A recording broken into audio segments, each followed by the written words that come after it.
서울 시내에 땅이 부족한 만큼 도로와 철도를 지하화하고 그 위에 주택과 업무 시설을 짓는 공약을 여야 가리지 않고 쏟아내고 있습니다. 5월 5일 정부에 따르면 국토교통부는 제2차 고속도로 건설 계획에 경부고속도로 지하화 노선을 반영하는 방안을 검토하고 있다고 합니다. 노형욱 국토부 장관 후보자는 전날 국회 인사청문회에서 제2차 고속도로 건설 계획에 동탄에서 강남 구간을 입체적으로 확장하는 방안을 검토하고 있다고 밝혔습니다.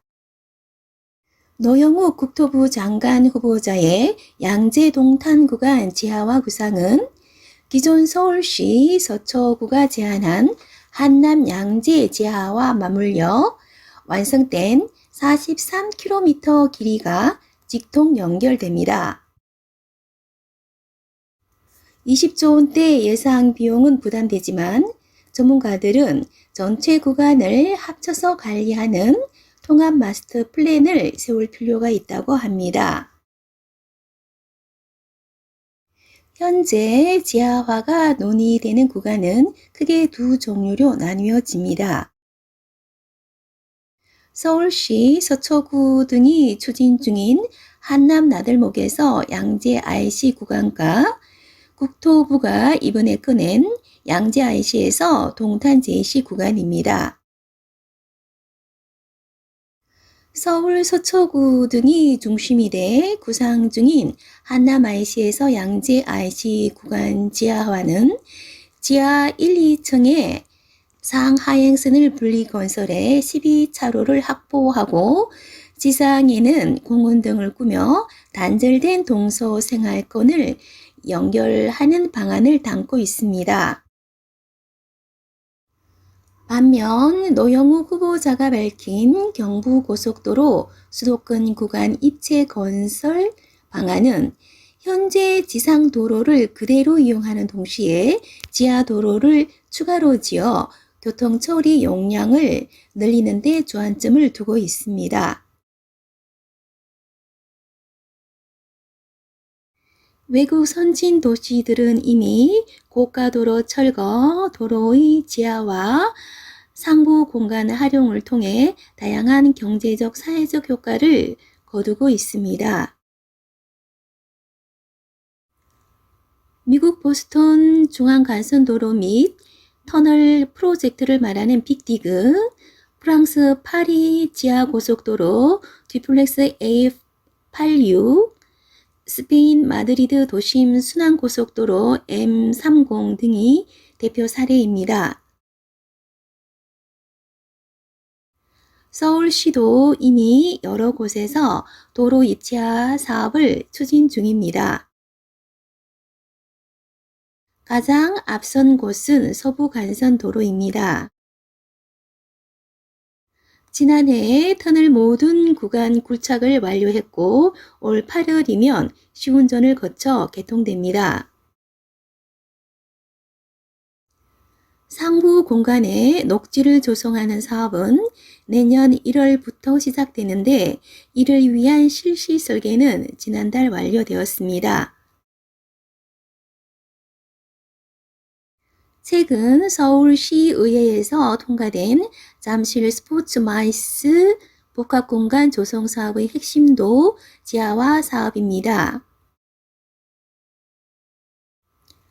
잠실 운동장 일대 35만 제곱미터 규모의 2조 원 이상을 투입해 코엑스 3배 크기의 컨벤션 시설 등을 조성하면서 종합운동장역 바로 앞에 위치한 잠실 야구장이 올림픽 주 경기장 북서쪽으로 옮겨지는데 이때 한강과 면한 올림픽대로 일부 구간을 지하화할 예정입니다. 이렇게 도로를 지하화하는 차원을 넘어 서울역을 지하화하자는 논의도 수면 위로 부상 중입니다. 서울시는 지난해 서울역 미래전략 TF를 구성해 철도 역사뿐만 아니라 KTX, GTX, 경의선 중앙선 등 서울역 일대 지상 철도의 전면 지하화를 논의했습니다. 서울시 관계자는 아직은 논의 수준이지만 향후 유라시아 대륙 철도 출발점 등 위상을 고려해 지하화를 할 필요가 있다고 말했습니다. 서울시는 경부고속도로와 관련한 국토부의 계획이 구체화될 경우 논의에 나설 수 있다는 입장을 보였습니다. 서울시 고위 관계자는 국토부에서 내용을 좀 더 구체화한다면 서울시 관련 부서들과 논의할 수 있을 것이라고 밝혔습니다. 정부가 상습 교통정체 구간인 경부고속도로 서울 강남에서 경기 화성 동탄 구간을 지하화한다는 구상은 민간에서 주장하던 경부고속도로 지하화를 정부가 공식적으로 구체화했다는 것만으로도 큰 의미가 있다는 평입니다. 경부고속도로가 지하화되면 인접 지역들이 개발 탄력을 받을 것으로 예상합니다. 이 영상에서는 반포 IC 부근 경부고속도로에 인접해 있는 반포 1동 저청주거지에 있는 신축 빌라를 소개하겠습니다.